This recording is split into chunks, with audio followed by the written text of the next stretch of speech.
Vamos a iniciar el capítulo de microprocesadores. Es el primero de informática aplicada de este año y de los años anteriores. Y primero vamos a ver la parte de arquitecturas. Como ustedes vieron en informática, hay un diseño que tiene que ver con la unidad conceptual de una computadora, que hace muchos años fue formulado y de alguna manera las computadoras que usamos todos los días y las que van a usar ustedes en el cursado de esta materia siguen ese formato, esa concepción original que formuló von Neumann en 1945. Hoy vamos a ver que hay dos arquitecturas que nos interesan, no son las únicas, por supuesto, hay muchas más y van surgiendo nuevas arquitecturas de computadoras, pero desde el punto de vista conceptual nos interesa recalcar a dos: la arquitectura de von Neumann y la arquitectura de Harvard.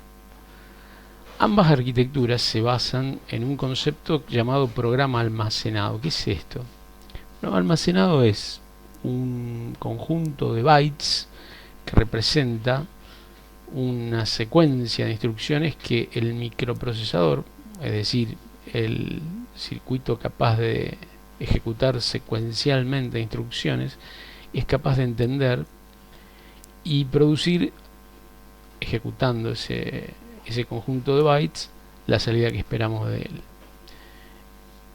Este concepto de programa almacenado fue formulado inicialmente por Neumann, como dice allí, en 1945, y de allí en adelante ha venido siendo el más usado en todas las computadoras. En realidad podríamos decir que prácticamente todas las computadoras que hoy en día existen funcionan siguiendo el concepto de programa almacenado.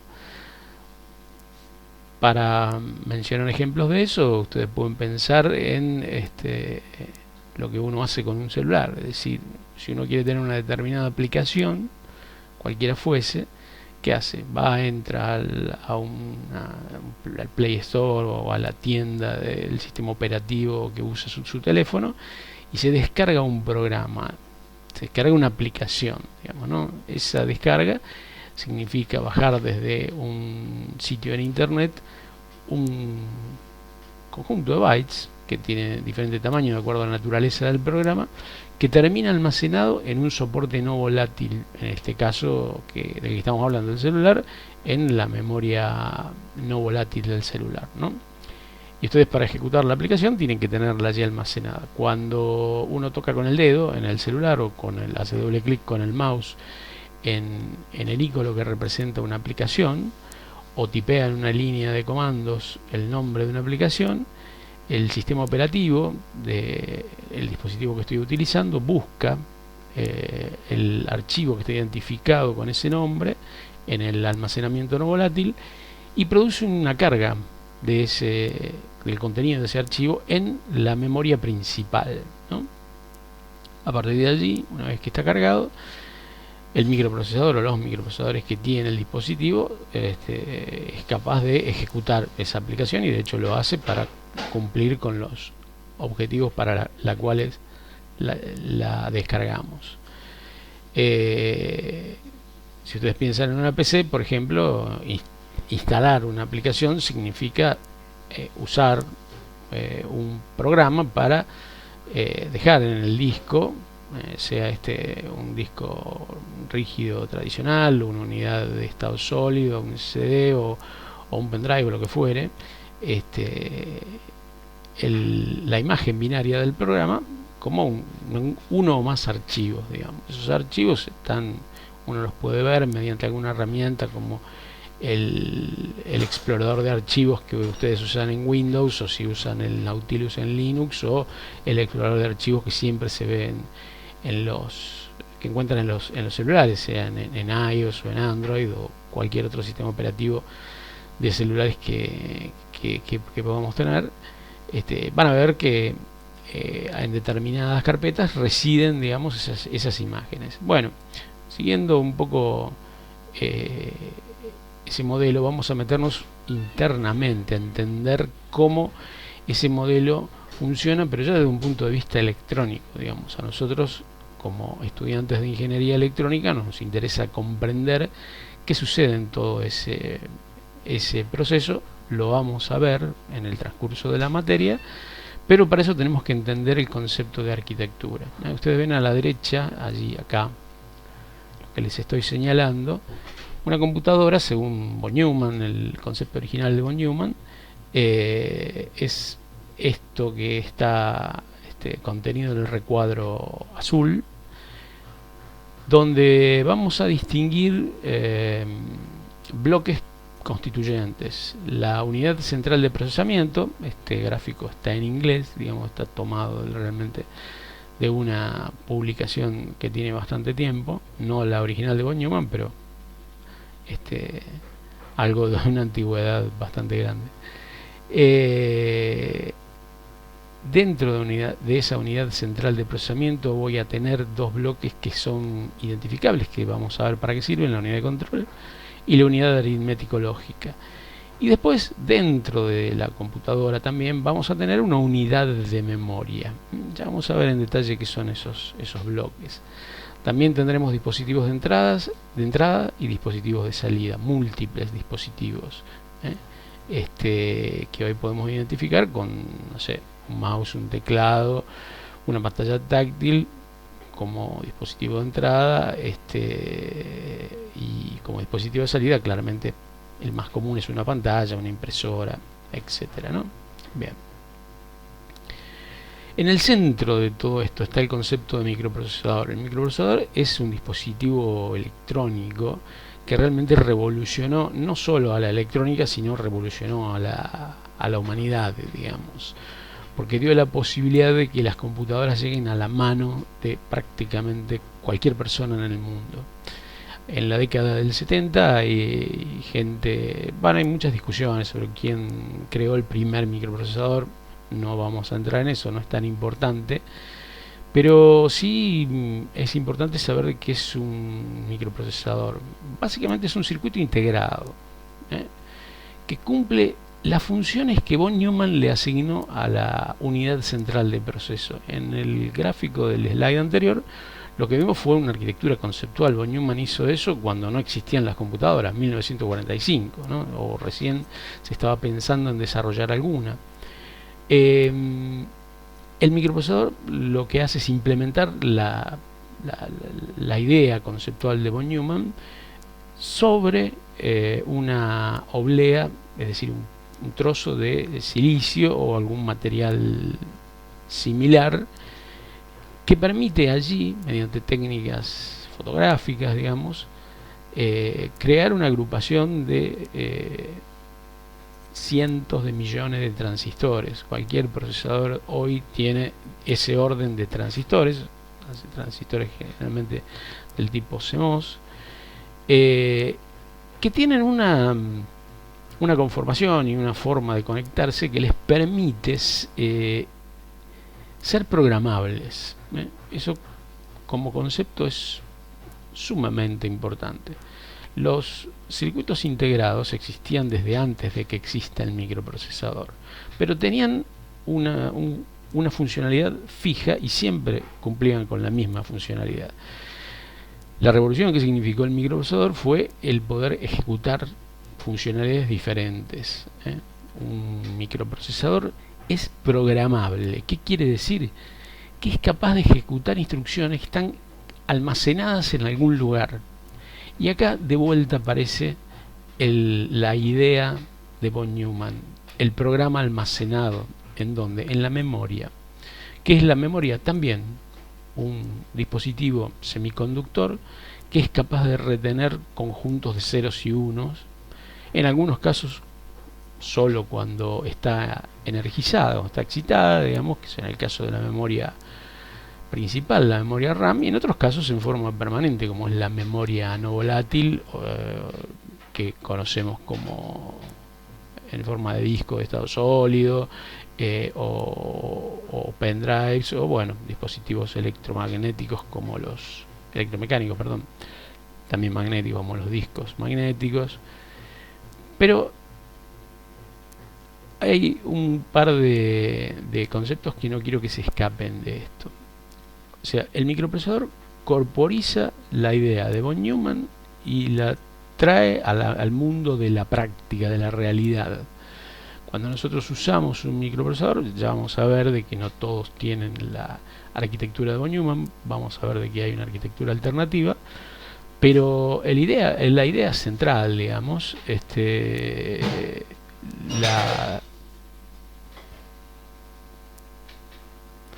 la idea central tiene que ver con ejecutar un programa almacenado. Los datos digitales están representados en forma de ceros y unos, ¿no?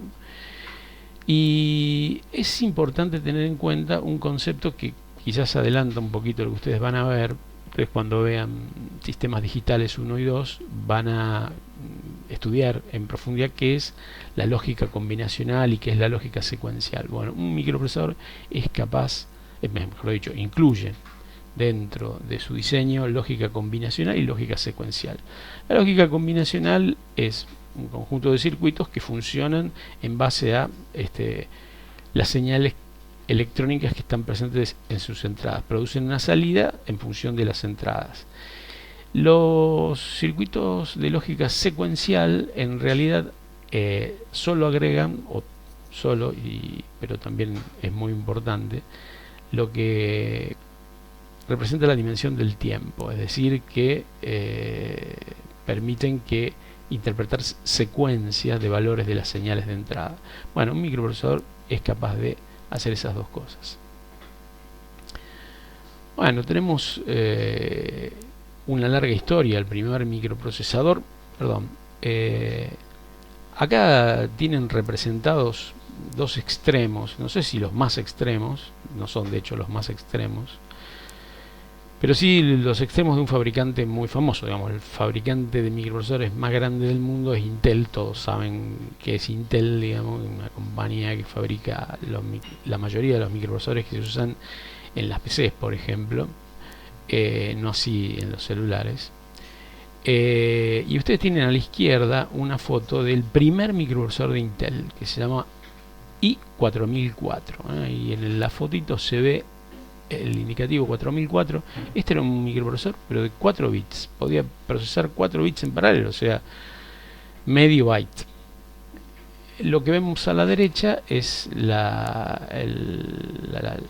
vista superior y la vista del reverso de un microprocesador Xeon E7. Bueno, ya no es tan actual, pero bueno, tiene un par de años.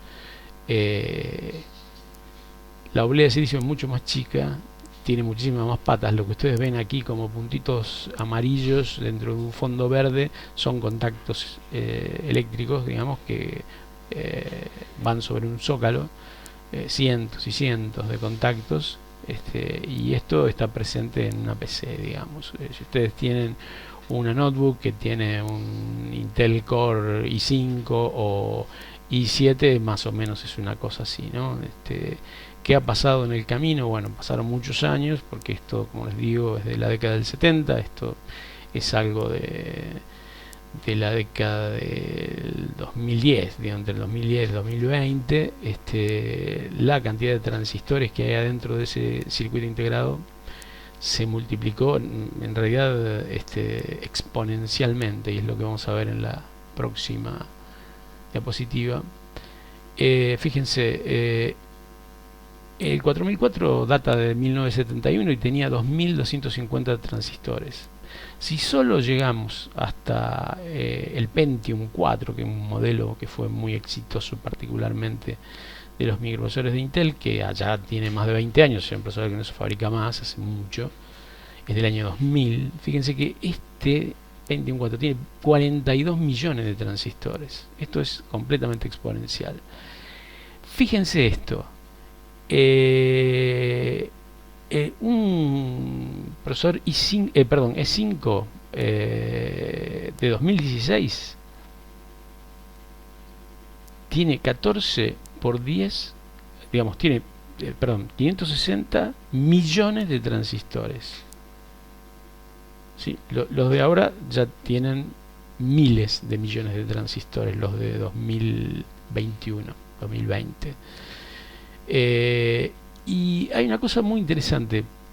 acá en este chip, los caminos que conectaban, mejor dicho, los conductores que conectaban las distintas partes del microprocesador tenían digamos, tamaño de décimas de milímetro, ¿no? Los de un procesador de 2016 tienen 14 por 10 a la menos 9 metros, estos son nanómetros. En realidad hoy, digamos, un microprocesador que ustedes encuentran en un celular, digamos, en un iPhone de alta gama o en un cualquiera Android que use Snapdragon de última generación, están hablando de 8 o 9 o 5 incluso nanómetros, o sea que esto se dividió por 3 nanómetros, esto ya está llegando a escala atómica, digamos, ¿no? Bueno, ¿qué significa esto? Que la electrónica es una tecnología que va muy rápido, así que los felicito porque eligieron la carrera indicada. Bueno, hay una cosa llamada ley de Moore que de alguna manera expresaba lo que está aquí dicho, que está un poco tapado. Que bueno, en algún momento se estimó. Moore es un físico Gordon Moore, que fue fundador de Intel, ¿no? Aparte de ser fundador de Intel y de ser hoy una persona de mucho dinero, es una persona de mucha importancia en la historia de la electrónica, y él llegó a la conclusión de que la cantidad de transistores en un microprocesador se duplicaba aproximadamente cada 18 meses. Eso fue así hasta fin del siglo XX, digamos. Después eso se perdió, empezó a crecer mucho más. Fíjense que aquí tienen una escala logarítmica, ¿no? Porque en realidad exponencial, día a la 3, día a la 4. Aquí tiene representado todos los, no todos, sino procesadores particularmente conocidos, ¿no es cierto? Esto obviamente tendríamos que ver, pero en realidad lo que ha pasado en los últimos años es que esta línea dejó de ser recta en función del exponencial y empezó a empinarse y a perder la linealidad. ¿Qué quiere decir? Que la electrónica avanza, o la nanoelectrónica, digamos, avanza a pasos agigantados y capacidad de cómputo es lo que nos sobra. Bien, eso es la parte introductoria. Ya vamos a seguir con otra cuestión que tiene que ver con la infraestructura interna.